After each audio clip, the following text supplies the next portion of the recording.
All right, Coach. You're having a lot of success on offense, running the ball, passing the ball, and I'm a former offensive lineman, and I know that it starts in the trenches. How's your offensive line held up this year? They've held up well. First year, all these guys have been together. Five new starters, and that's always kind of a scary thing at the beginning of the season. But they've done a good job gelling together. They're all a bunch of, they're new, so to speak, but they're coming together, starting to play like veterans. I know in the beginning of the season you guys have goals that you guys want to have for the upcoming season. Has those goals been matched, or are they still a work in progress? Oh, it's definitely a work in progress. Every week is a work in progress. We no day is we don't leave any stone unturned. Everything is new every day. So you know how it is playing the O-line. It's like building a house. You start with a foundation every year, and by the end of the year, hopefully you got the studs up, the sheetrock going up, put a roof on it. And unfortunately, at the end of every year, somebody comes and burns the house down. You got to start all over again. I understand that. Coach, are you seeing a cohesiveness of your offensive line right now? Like, I know this is the time of year where you see it, you learn a lot about your team. You've had a few games under your belt. Are you seeing your offensive line come together as a team?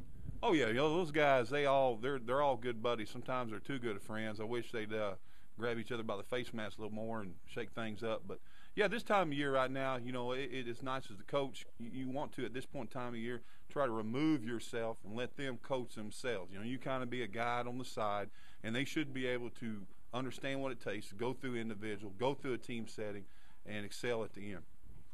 Are you seeing your guys talking up front? Because as an offensive line, you got to work as a group. You got to talk. And there's a few things that you can't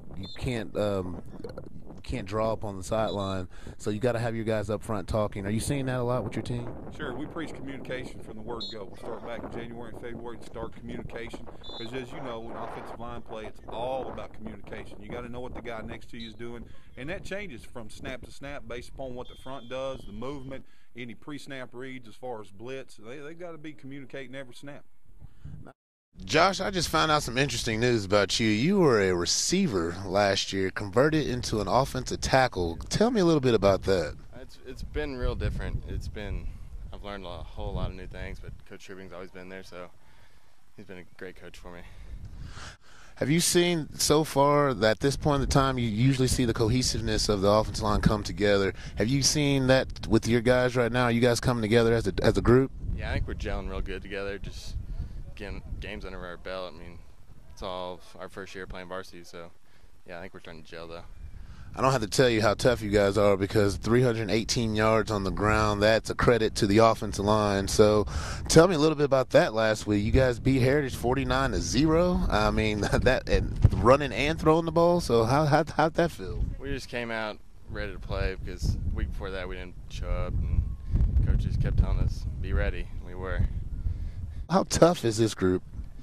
We're as tough as any group we've ever seen. I mean, we've come together. I mean, like you said, Josh was a receiver when we've all been new. None of us have had any Friday night experience except for what's recent. And so we've been exposed to the game and what it is, and we're about to get a real shot, or not a real shock, but a real showing tonight. We're going to come out and show everybody what we can do. Last week, 49-0. The week before that, you guys almost let Rogers beat you. What has the attitude been like for the offensive line up front and for this team? It's been a real work week, especially this week. We've been really working hard, doing all our drills, making sure everything's been right. And the fluke against Rogers was, like I said, a fluke. And that's why we came back against Rogers Heritage and made sure that didn't happen again. We wanted to send out a message saying that we are not going to be put down. Well, you guys did a whole bunch last week on offense, and that's a credit to you guys. Did your quarterback and running backs and receivers buy you guys a meal? If only. Heck, a cheeseburger would be nice every now and then. Exactly. All right, thanks a lot, Grant.